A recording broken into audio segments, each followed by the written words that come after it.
Okay.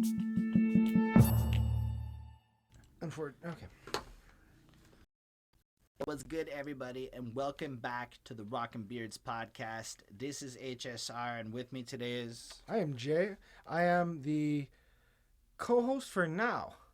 Yeah, so Greg is no longer with us. Life happens, and Peace. moving forward, it'll be me and Jay, and then if things happen, we're going to keep the show alive because, frankly, this entire channel cannot just be rap music. It would just be a little static, right? Gotta splice it up a bit musically. So, Rock and Beards is back. We're coming back next week. Shit's gonna keep happening. Why don't you tell us, though, what album we are reviewing today, Jay? So, first off, hi everybody, and we're reviewing Poison the Parish by Seether. Awesome. But hold on, we're doing the deluxe edition. Of course, because if the deluxe edition comes out on the same day, totally makes sense to do it. Right. If, the deluxe edition comes out 9 months later and it adds 3 songs, well, fuck that shit. Yeah. So what's the first song, man? Before we get to the songs, we got to talk about Seether a little bit, you know? All right. When did you encounter Seether? Actually, okay, when we decided to do this album, I didn't know nothing.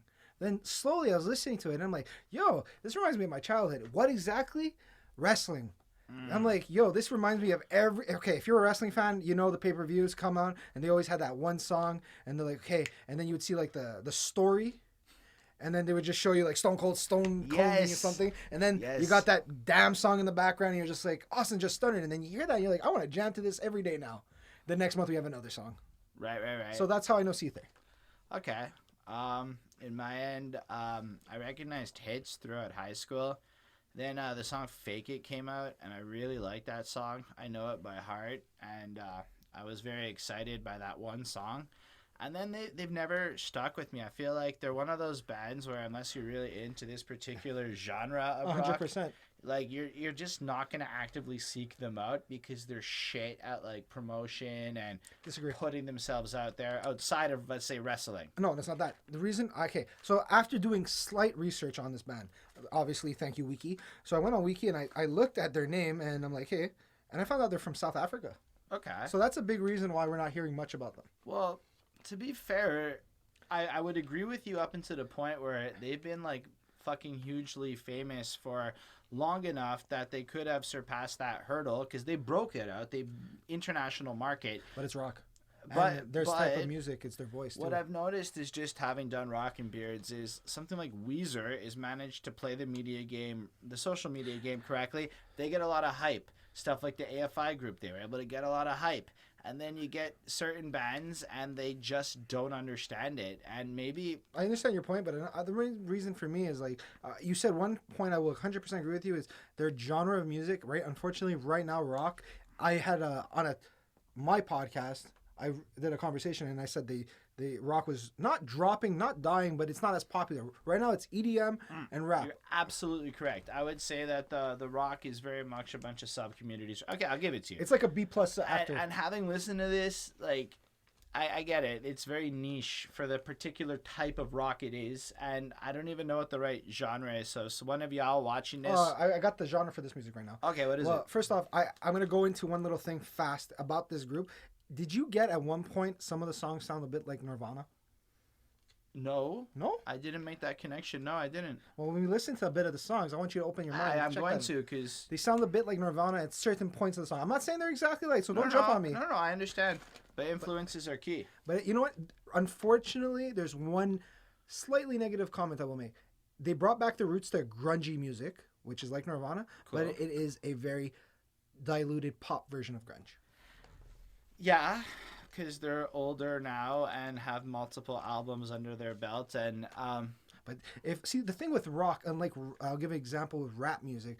Rap is so personal. It deals with like stuff with you. Rock was like that, but see, the thing rock can do is they can take everything around the world and make a rock song. And right now is the big movements with the Trump stuff and everything. I'm surprised they didn't take a lot into that content and make songs that were I gotta more meaningful. agree with you because we've reviewed multiple albums on this channel at this point that, in terms of even the rock side, that have addressed real shit.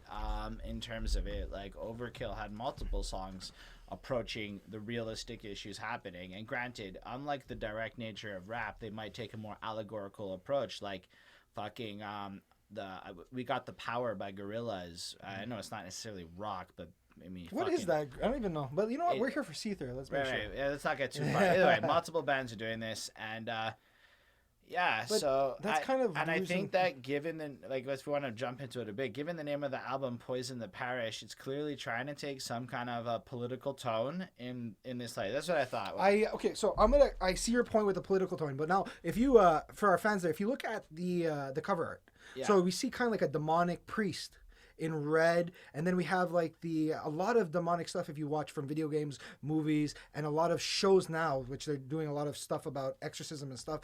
Everything has to do with the church. And being so, if you look at it, it kind of looks like the sacrificial lamb. Right. And what does the poison of the parish means is he's not talking about actually killing a church. So let's first off, he's talking about us as a person. We as people, we're being poisoned by the media and everything. Yeah, that's actually kind of where I was going with it. To me, it was just more political themes, right? And I take the exact same idea of the meaning. But also, if like in one of the songs, I would have to look at my notes in a second. But I'm going to give you. We're gonna get if the notes are in the songs, save it for the songs. But okay, well, anyways, one of the songs we will see later on. The parish as us are being not political. Take away the politics, but socialness. Our TV shows, our games, our movies, our friends. We're so brainwashed in this world. That's why we're getting... That's the poison. Okay. The poison is everyday life. It's because, unfortunately, the art of living has been slightly destroyed in a way. So let's see what they say. Let's listen to the music. All right, let's get into it because I don't want to ramble too much. First track is Stoke The Fire. It's actually a single with no video, so let's get to it.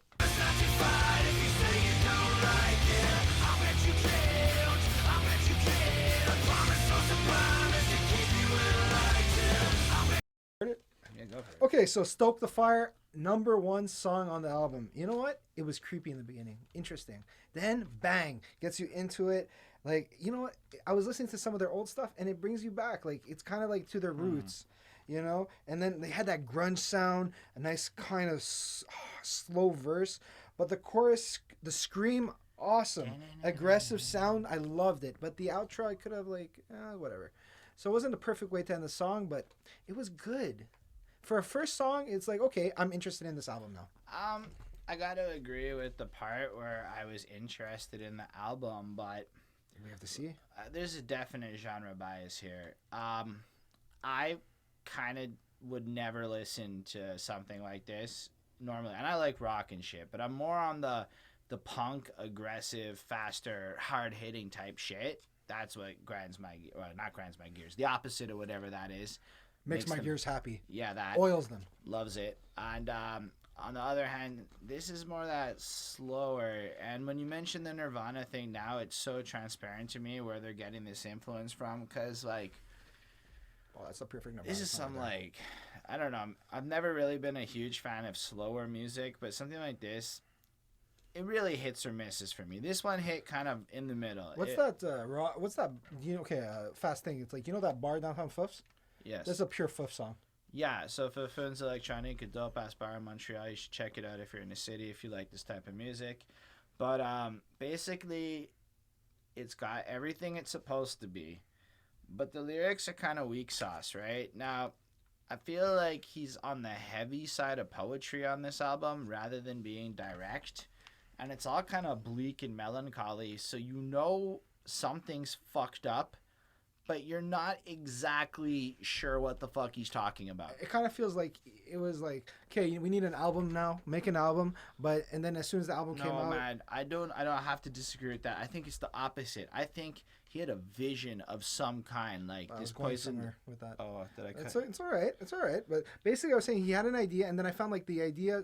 They start to listen to the song. Maybe they had everything down. Then like the record heads came out. It's like, that's a little too dark for us. We need you to be a little bit more like this. I feel like his vision got withheld. No, man. I don't even think that's it. I think he had a really vision, and in his mind, every bar here is super clear.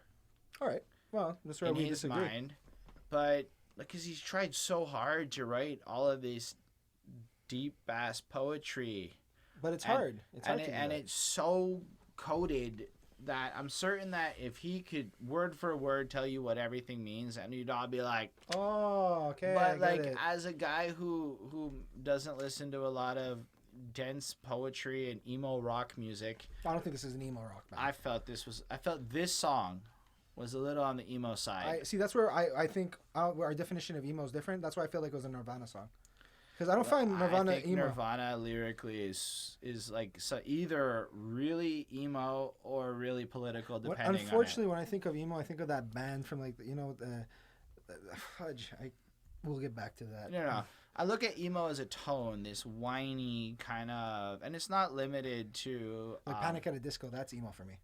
Yeah, because lyrically their tone is comparable to the type of helpless, whiny shit that happens on this album. To me, there is whiny. There's elements of whiny. that's what I mean by emo, to clarify the definition per se. But either way, it's not a shit song. Would you say you're kind of degrading the album? No, I think I had to look real hard to find. There are some.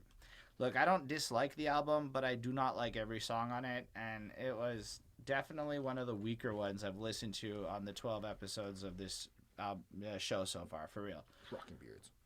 And so I gave it a 3.5 on 5 because I was trying to be like mad fucking fair. It's not boring. It's just so non-distinct. I've heard so many songs like it that it's hard to be like, this is a good song. This just sounds like everything else that sounds like this. So it's a well-made version of what that's supposed to sound like. All right. So now for me, I gave it a 4. Why? I would probably change my grade again, but after listening to it a couple of times and just getting into a mood to listen to this album, I gave it a 4 because it was a good opening. That's why. If you're looking through it was the perfect way to open an album. It was a good song. It's a good opener. It's everything it's supposed to be, cookie cutter opener, and that's my beef with it. I mean, that means that it's actually really good for what it's supposed to be, but it's almost too perfect for my liking. Like, there's not enough soul in it. Anyway, that's right. You're allowed to think what you want, but thank you so much, sir. So, you want to move on to the next one? I'm guessing so. So, Betray and Degrade. Yeah. It's also asinine.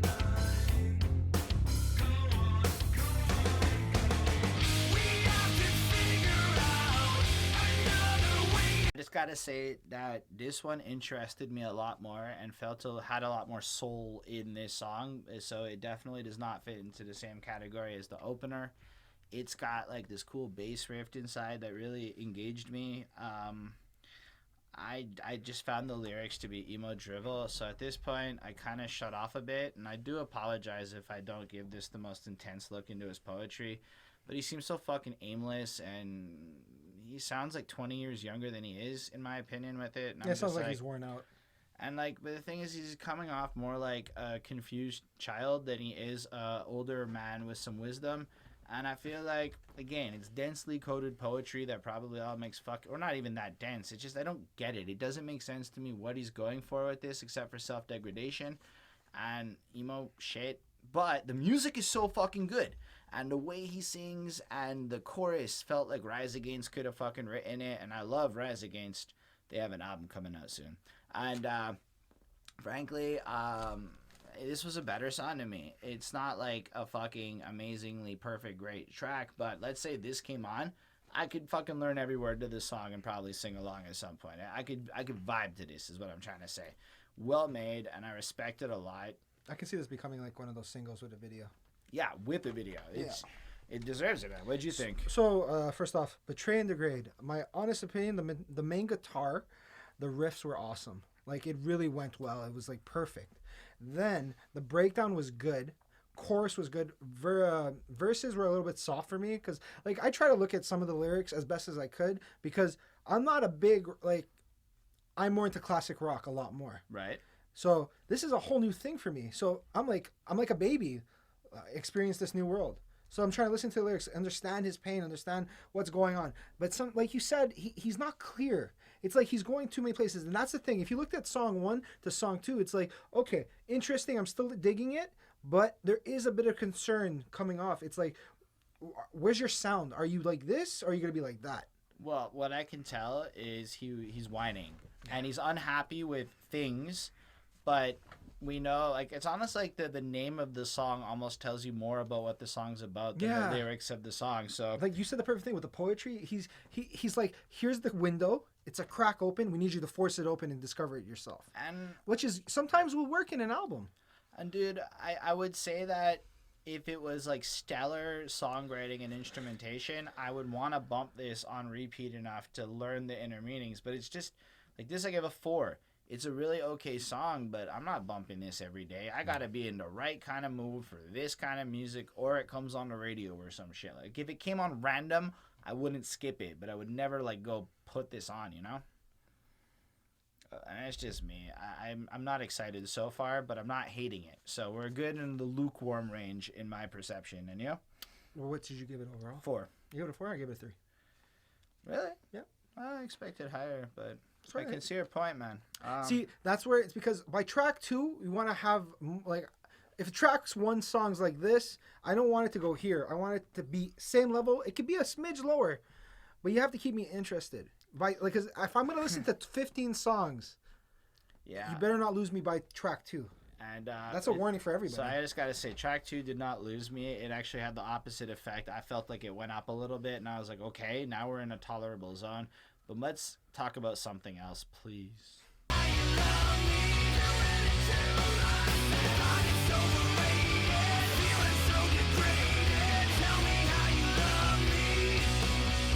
Fuck this song, because I personally found this to be an emo track in the more My Chemical Romance type of emo track. It was really fucking boring. First of all, musically, it was the first song again, but like slower and in a slightly different pitch or something.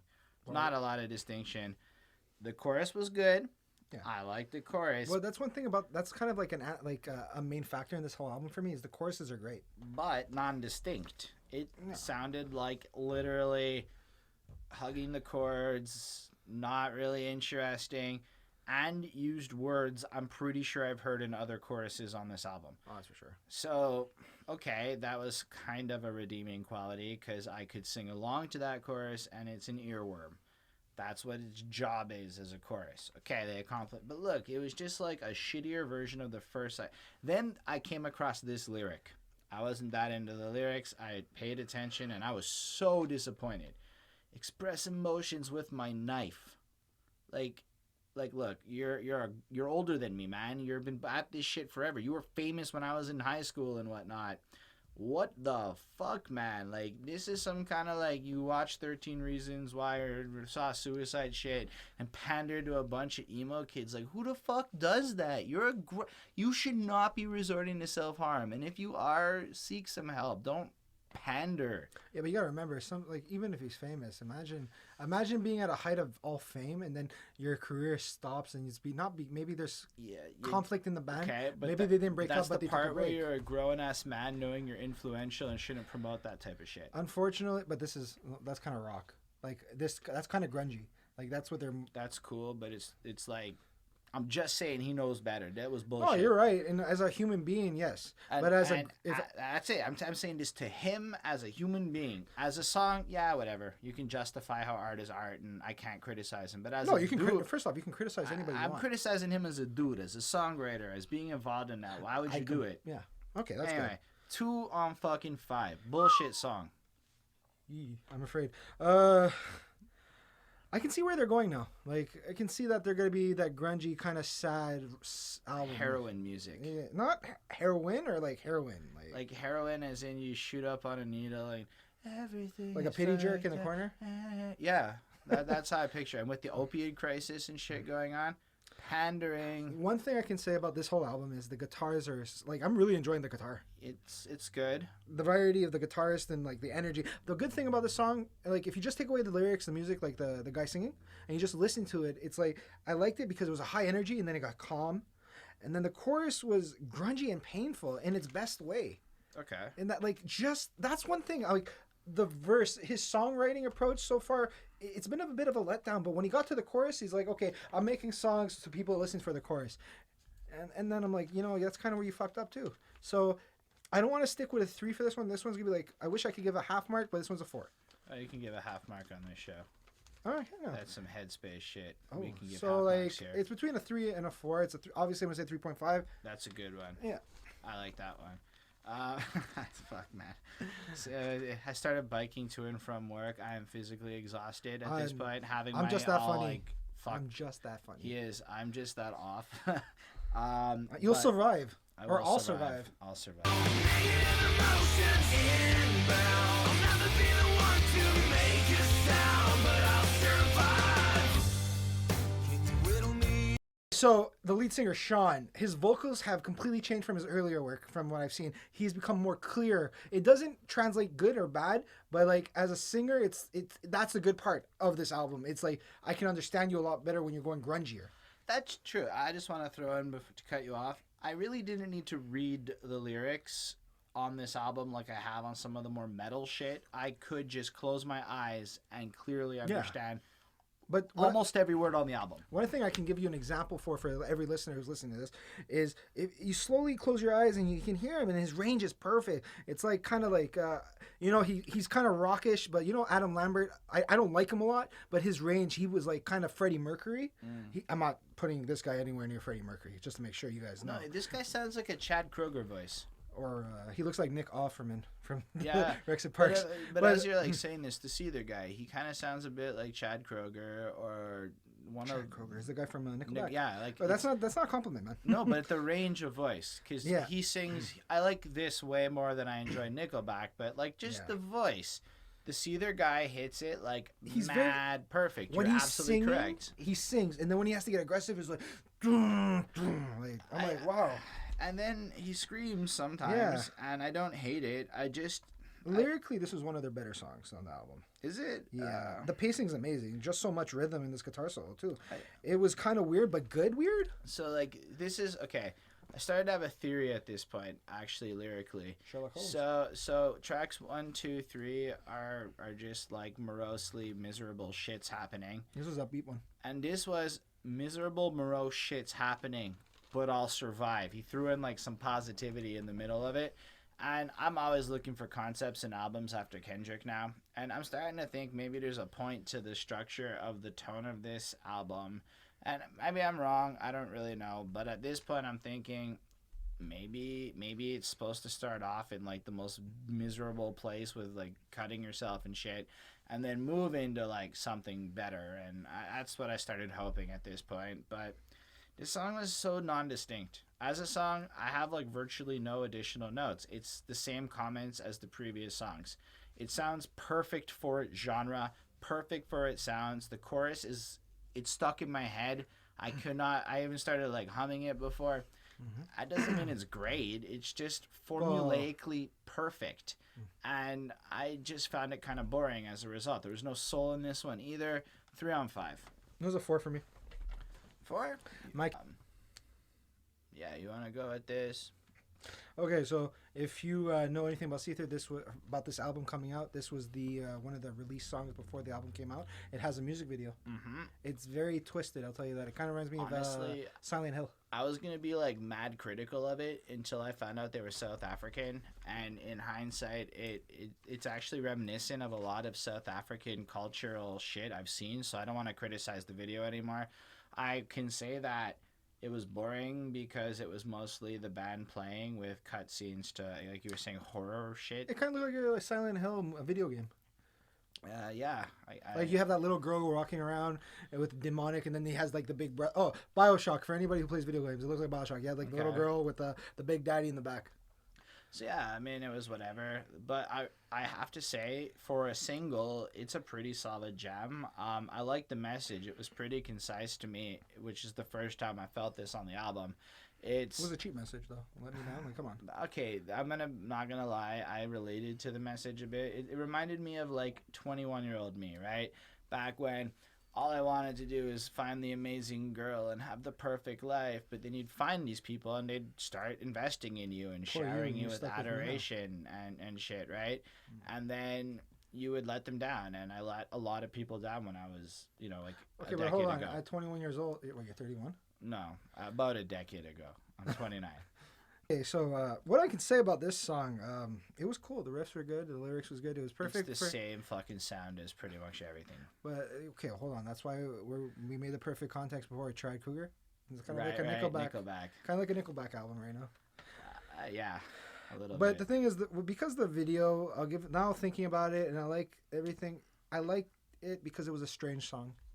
You know what? It like the musically there's not a lot to add. The riffs are very comparable, do kind of shit. The drums are there. The chorus feels like every other chorus on the album. Here's a perfect question for you. So we don't have the CD. We listen to this album.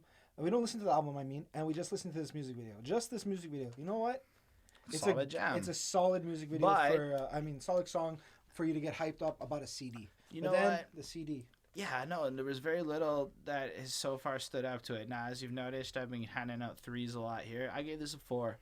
As a song, I felt the same way as the other one I gave a 4 to. It's kind of like if it came on, I'd be really okay with it. Hell, I might even learn the words to this song one day. But I would never seek it out because there's almost nothing to be like, look, Fake It by Seether is like the perfect song from that like sound of this genre. I fucking love it. The sound, the message, the everything. Let You Down is like a shittier version of that, really. It's just not great. It just like the tone is so of this album is so bizarre. Well, that's what they're going for. Poison the Parish. Come on. Yeah, I get 4. it. Still, it's a 4 to me. Yeah. It's a 4, but don't worry, man. We're not against the wall yet. Life begins to stray, and my thoughts begin. So we just listened to a little clip of this song as we do to make sure we're fresh when we talk about it. And now that we discussed this Nickelback shit, this is a Nickelback song. Like, this wasn't even Seether. That was just Chad Kroeger and the boys showed up, recorded this shit, and they slapped the Seether name on it. What the fuck, man? This shit was so non-distinct. It's so, like... It was a corny song, man. Now, the only additive note I can really make is it starts to prove the concept I was believing in a bit before, because we're, halfway to the original album length, right? And you'll start to see that he's going to survive. He's becoming more self-aware in the last song. He's able to recognize he's going to let them down. Now he's against the wall. He's recognizing his world a bit more. And so it's still bleak and fucking whatever. And if this song had maybe been faster, harder, and more interesting, I could have liked even the message behind it. So I got a 3 because it was just fucking boring. Not bad, but boring. I've heard a lot of songs that sounded exactly like this. This is like one of those songs when you're going to bed, you play on, and you pass out to. You don't even like. I wanted to say I could jam to this, but I couldn't. He gave it a 3. I gave it a 2. Let's move on. All right. All right. So after all those bad fucking awful musics we just heard, you could let me heal, please. To help me face this on my own. This one changed shit up. I feel like every time I really start to shit on the album, it throws me a curveball. So Yeah. thank you, Seether guys. Keep me in for the whole album. This my first thoughts of this is it kind of sounds like Rise by the Flowbots. The doom doom doom. Very doom, doomy. doom. But anyway, I've heard that bass line. I'm certain of it before, and he's kind of like Stirring emotions. it's better. I really kind of found this song had more soul to it from a whole like. Everything I was criticizing previously in the album, this song kind of shies away from it a bit and gave me a little bit more to work with. Here it's like he's kind of starting to have more of the realization of the world is all fucked up and he's got all this fucked up shit. Now let me heal. That's kind of what the song is about. How he's trying to, I think he's pushing away from the girl or whoever it was that was fucking with his head. And it kind of fits the motif of what I now believe to be the theme of this album. And I gave it a 3.5 on 5. It's not like spectacular, but it's not boring. And every now and again, I would find this a perfect 5. So I believe in this song, but it's just missing a little something. Is all I'm trying to say. Perfect example. The bass line was good. The beat was kind of cool, but it was very lonely, very despairing, which is kind of like interesting to hear after a bit. But overall, wasn't a great fan of it. Like I tried to be very like biased and not let my personal taste get into this, but I gave it like a 2. Really?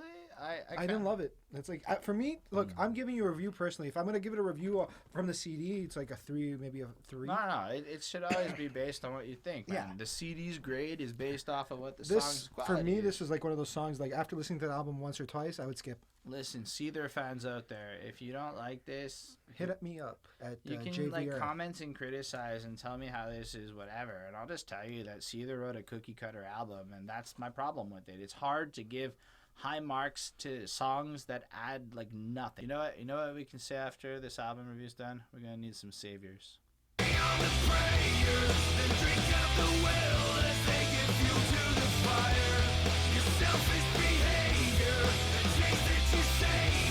Okay, what did you think of Saviours? Thank you for that. It was actually really good. I was surprised. I'm like, how is this not a single yet? Like, this is one of those songs where you're gonna listen to it and you're like, yeah. It made me think of North America. It's like drinking from the well. Like, we're sheep. I also kind of felt like it was a fuck you kind of song. Like he's he's calling out everybody. He's calling out and everything. he's like realizing now that everything is as fucked up as like he's starting to realize that it's not just him that's the problem. So it goes from this like self-depreciation earlier on in the album to more like Hope. Yeah, and well, at least awareness in a more granular kind of way than he had previously. If you look at the album in the beginning, like I said, it was grungy, it was despair, and it's kind of getting upbeat now, a little bit faster. My main note is the energy on this is fucking great. It's a rock song. It's like you're like, oh yeah. I feel it. Like I would jam this in my car. Like after when I'm gonna drive home, I'm gonna listen to this song just for you. But it's got a cool thing. It's one of the only songs that swears on the album. So fuck you was I didn't even notice that. a legitimate point.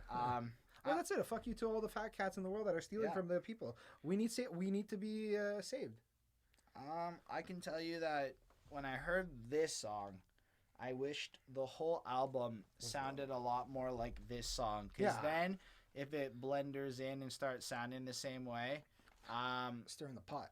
It's easier to like it. But from a reviewing perspective, this album is suffering heavily from the blender effect, which is where it all kind of sounds so similar that the notes become great bass line, this is good, the chorus is very distinct, and then what do you add to that? I don't know what you add to that. Do you know? No. Well, that's why we're trying to find stuff. So the tone is better. For the 8th track on the CD, I'm like, thank you for this 8th track because it kept me going. It was a good wake-up charge, and frankly, I like the new direction the album seems to be taking, and if you look at it like a curve or something, we've now taken a mood like that. And I'm appreciating where it's going. Kind of like the stock market. We're going up and down. I don't know. I thought this song was a 4. For real, it felt nice. It was nice. For me to give a 5, I would have to be out of the bat, so I'm going to go with a 4 too. But, any fans of this band, you got to understand, we're being very critical. And you should be, because Seether can do better. Anyway. Well, that's everybody. Everyone can do better, except for certain They CDs. can do better. I'm certain if I went and listened to other Seether albums, at least from a lyrical perspective or whatever, I'd have better shit to say. Anyway. Oh, 100%. Well, I guess I have nothing left to say for this song. And nobody seems so aware. The fakes and liars.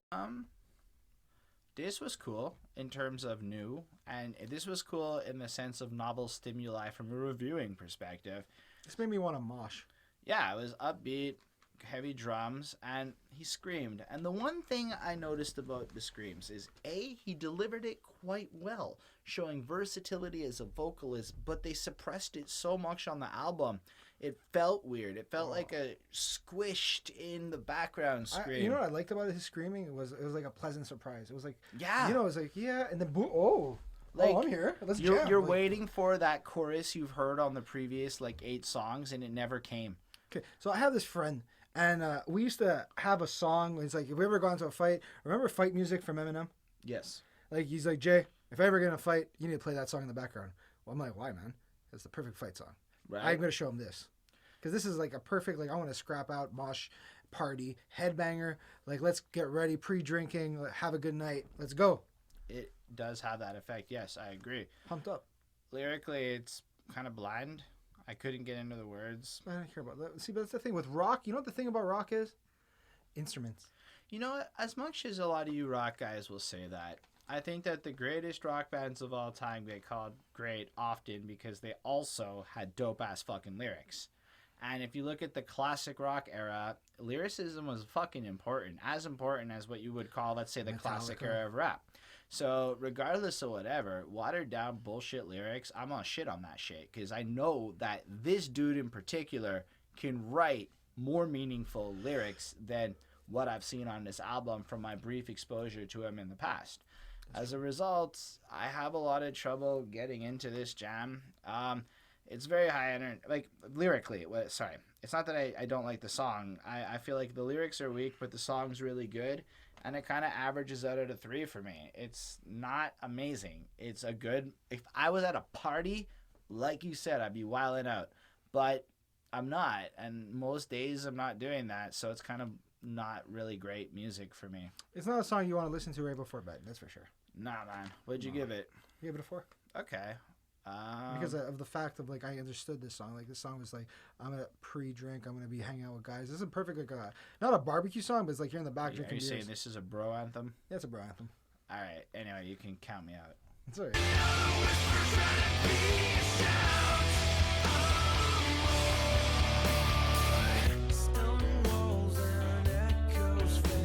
So I kind of got like mistaken. I thought I clicked on Nirvana for a minute. You know what? I didn't hear it when I reviewed the album. After the conversation, I can't get it out of my head now. All I'm hearing is Kurt Cobain wailing and singing. Granted, it's still Chad Kroeger singing over Kurt Cobain music. So that's what it is. But it was a chill. Seether. Yeah, Seether. Seether is Nirvana with Chad Kroeger. We have identified this fucking sound. It was this album. Let's not say their sound. Okay, you know, 'cause okay, it's you're one right. album. I'm being a hater, and the YouTube people can be mean, but Please don't hurt us. yeah, no, we're soft people. Well, I'm round and soft, like Pillsbury Doughboy. I'm an artist. I'm sensitive. But no, fuck, man, shut up, Holden. You're sounding like this album. So it was a chilled song. Like I said, it's kind of like Nirvana's like self-loathing, but then powerful beat. This is pause. Sorry, go on. And it had a powerful tone. I can't really go into depth with this song because there's not much depth to this album. I would disagree with you on this song. It's funny. This is the most honest track on the album so far that I've heard, right?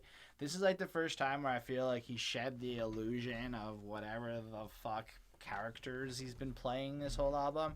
And this was about like him just trying to deal and cope with shit, like some addiction, some personal pain and stuff. And what really struck me was with the last line is, and all of this awareness and all of this like trying to escape, he's just, I can't bring myself to give you up. And now I have an addictive personality, whether it's healthy or unhealthy things. Like right now I'm obsessed with biking. I think biking is like fucking the greatest thing in the world. Lance Armstrong. And I've done it for a week, and I make it sound like I've been fucking Lance Armstrong. I'm not fucking Lance Armstrong, but like I've been him, you know? And that's the type of person I am. So I can relate greatly to that idea of obsession and knowing shit's bad for you, but still you want to get out. You're not 100% sure how. And I kind of connected to this song more, so it allowed me to like it. Musically, I like Nirvana. This was a better Nirvana cover song. So 4. I give it a 4. 3. Fair enough. Not every song's a winner. I had to be very emotionless with this song.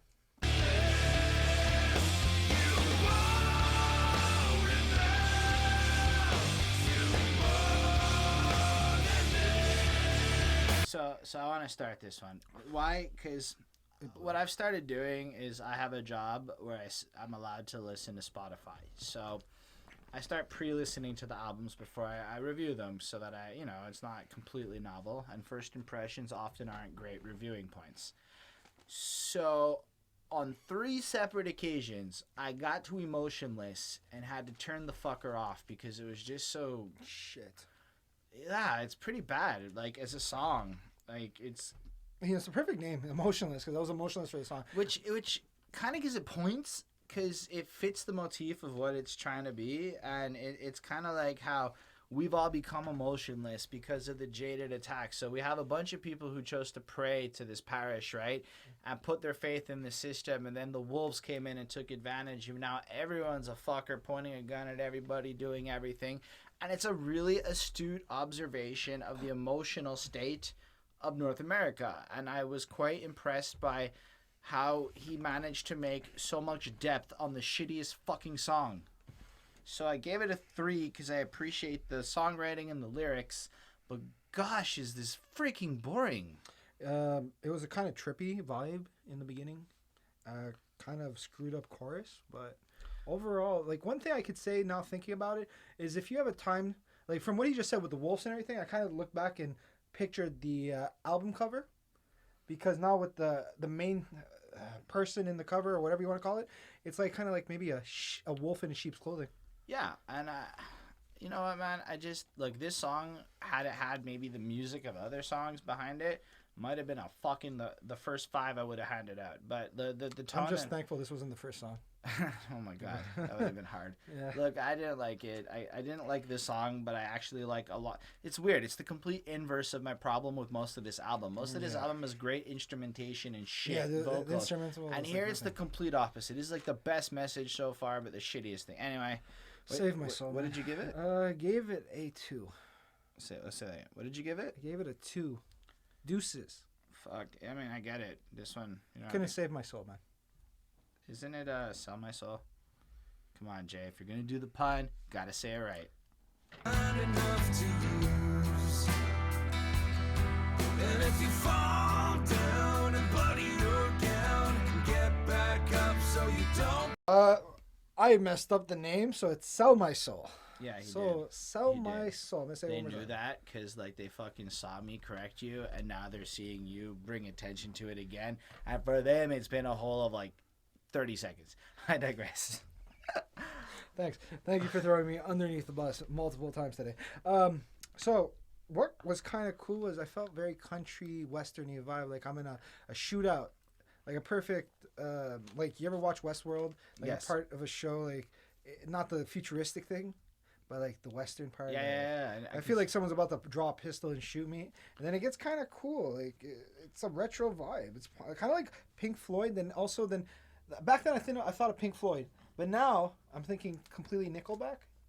So yeah, I'm seeing the Nickelback and the Pink Floyd. Weirdly enough, I think this is. I just gotta say this is the best song on the album, and so far. Yeah. Okay, I can give you that 100% one for you. And this is the end of the real album, so I find it kind of crazy how it took 12 songs for me to fucking decide I like something and have to plus it on Spotify. That's rare. Usually I'm generous and then unplus 3 weeks later when I realize You didn't want to like it swipe as right. much. No, I didn't. But then this song came on and I was like, that girl's hot. Swiped right away. Super like. And Message is Power. It kind of fits as a decent clothing. It's not as like optimistic per se, but I feel like it's where he's at. Like it's a fair and astute look at the world, and it's dismal, but it's hard to judge him for being dismal if the world is as dismal as he's painting it out to be. And my over criticisms of his emo-ness at the beginning of the album are genuinely less so now, understanding the flow and the emotional transformation that happens to this protagonist throughout the album, which actually makes me respect. Beautiful butterfly. Yeah, and this closing is a jaded, twisted, realistic version of that butterfly. It's not the perfect ending. It's a realistic ending, and I appreciate that, actually. I give this a 5. It is an amazing song. I see no flaw in it as long as you don't hate Nickelback, and I don't hate Nickelback, so I saw no flaw in this, and I'm okay with it. It's like the best Nickelback song I've heard in a long time. I gave it a 4, and it's not Nickelback. It's Seether. Just gotta put that there. Just saying, and we know that they can see what it says right there, but So jaded. he is, man. The whole album's I'm jaded. talking about you. Yeah, I am. I'm like the Seether guy, but different. One thing about this, after the end of the CD and getting to the bonus tracks, I felt like dying, but it kind of feels like dying in this album, man. I feel it. Now it seems like I'm dying. I can't kill the moment fascination, but I know I'm doing. So we got to the bonus parts now. This is interesting because if we would have just released these 3 songs, this album would be a 5. I don't know about 5, but at least above 4. It would be. This was like, that's Seether. It's like I Yeah, didn't remember what they sounded like until I heard this song, and all of a sudden I recognized their sound. This song had identity as a band. I mean, Had good vocals, had a great tempo, like everything meshed. It was a perfect pot. and it was distinct. Your head starts bopping. It's creative. It's like, where the fuck was it? How is this the bonus song? It's like, how the hell do you not put this on the album? but put some of that drivel. I was so confused. But on the other hand, I'm so happy we did do the deluxe album. Can you imagine if we hadn't heard this shit? This would be a boring podcast or a vlog or everything. But no, I like this song. It describes how, like, he kind of feels like he's dying and whatever, hence the name, and he describes it in more detail. But given the context, it could have been on the album in the earlier part and engaged me more. I don't know. It's got like a more upbeat kind of doon to doon to doon kind of like flow to it. It progresses beautifully. It, as you were saying, it doesn't sound like anything. It doesn't sound like any of the other bands we were talking about in the podcast. Right. It sounds. They have their own identity. It's like Now This Is Seether. 4.5 on 5. It's not perfect, but it's fucking close. 4. I really like that. Anyway, let's just not get so misunderstood with this situation.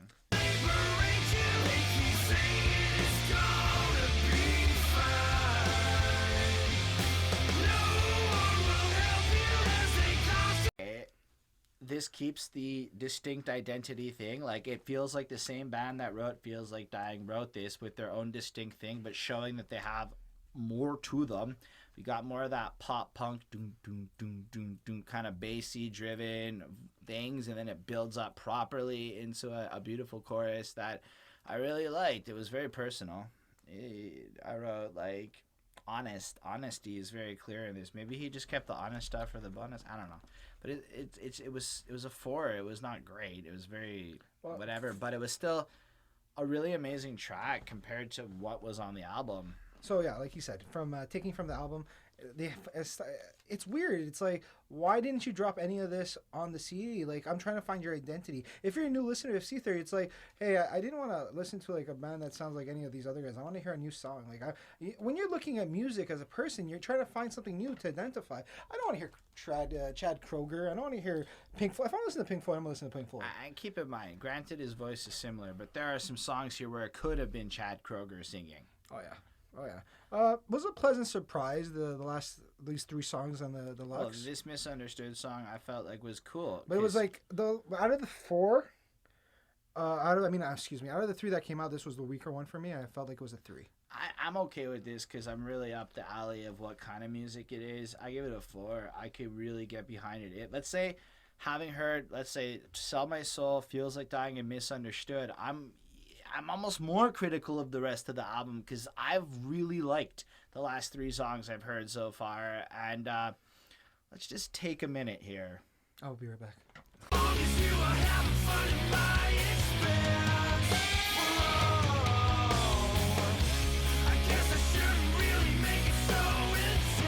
All right, last song, the end of it. It kind of seems like they had a mission statement on this song. A little bit. They were putting a stamp on the CD. I thought it was cool. A little bit of a deviation, more like a Tool or something like that on this one. This one I did feel a couple other bands on. But it sounded familiar to a point. But it wasn't anything like what the other songs were like, and it still felt like Seether wrote this. If we just consider from, let's say, the last 3 songs, they all could have been on the same album and made sense together. I gotta give, if you look at the whole album and then this song and everything, I gotta say one thing: Seether does very good with their instruments, like keeping a beat or a rhythm and stuff. Like, they're very good when they go the transition from slow to fast to kind of like a western feel. At some points there was a song, and then going to like that hardcore headbanger stuff. Like, I was very pleasantly surprised with their overall music play. Singing lyrically wise was a little bit of a letdown. I was happy with this song. I wasn't ecstatic. That's why I gave it a 3. I give it a 4. I thought it was, again, a cool song for what it was, and it's not bad. I don't have a lot of. It's not boring. It's not great, and I don't know. I feel like that's around where a 4 is. It's good enough that I could listen to multiple times and not hate, but it might take me a couple of minutes to get into the song, and I feel like there might be a degree of that on an album this dense, and maybe in 6 months I might be like, this album's fucking great. But no, in the meantime, I don't really know that I'm going to revisit it enough to really learn it. Too many stuff coming out, like next week. Linkin Park. Woo! So excited. That's in a couple of days.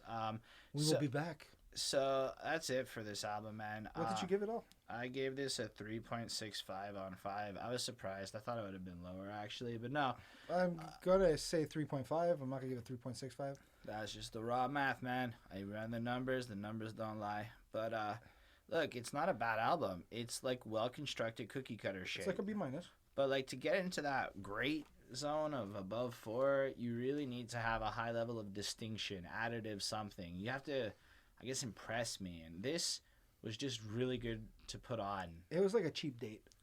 It's kind of like, yeah, it's a good way to put it. It's better than anything I was about to say. It's a cheap date. Fuck it. See you on a Tuesday. All right, so that's it, man. I hope you guys enjoyed this review. Give us your feedback below. Let us know what you want to hear more of, less of. Like, subscribe, share, comment, all that shit. He does a podcast with the homeboy Costa, and I'm going to link to that below. You should. Why the hell not with Jay and Costa? Yeah, I'm going to link to that below, so you can also check that out and subscribe to them and show some love. They're not this, but they're worth listening to, especially if you're at work. I love putting them on and just getting lost in it. Thank you. I digress. I'm like running out of steam. These days just keep getting longer. It's and, hotter. We want to take off all our clothes. It went from like, for real, in Montreal, we were flooding, like literally flooding, piss pouring rain fucking a couple of days ago. To South Africa. 30 degrees Celsius today. Yes. Out of nowhere. Bienvenue chez Montréal, tout le monde. On that note, have a great night. 375. Oh yeah, it's our birthday today, May 17th, 2017. Montreal's birthday.